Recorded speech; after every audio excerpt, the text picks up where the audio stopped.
বলেন।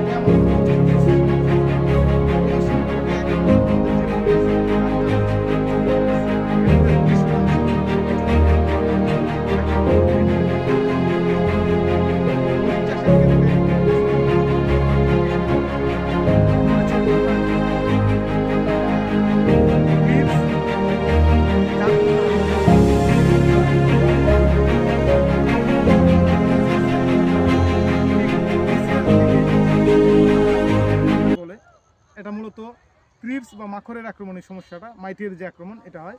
আবার অনেক সময় ত্রিপসের আক্রমণে বা জাপ পোকার আক্রমণে পাতা কিন্তু অনেকের উপরের দিকে একটা নৌকা আকৃতি হয়। তো এখানে কুকরি সিস্টেমটা মূলত দুইটা, একটা মাখরের আক্রমণ, একটা ত্রিপস বা জাপ পোকার আক্রমণ।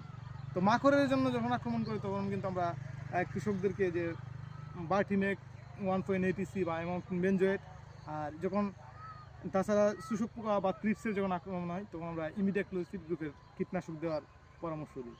শীতকালে মরিচ চাষের ক্ষেত্রে মাটিতে যেহেতু আর্দ্রতা বেশি, সেক্ষেত্রে মাটি যেন নরম এবং জুড়জুড়ে বা রসালো অবস্থা বা জো অবস্থাটা ধরে রাখা যায় সেটা খেয়াল রাখতে হবে। আর মরিচের ফুল ফল ঝরে যাওয়ার ক্ষেত্রে কিন্তু আমরা লিটুসিন বা ফ্লোরাই জাতীয় যে হরমোনটা ব্যবহার করতে পারি, এবং সপ্তাহে অন্তর একবার ছত্রাকনাশক ব্যবহার করতে পারলে এটা অনেক ভালো হয়। তো ধন্যবাদ।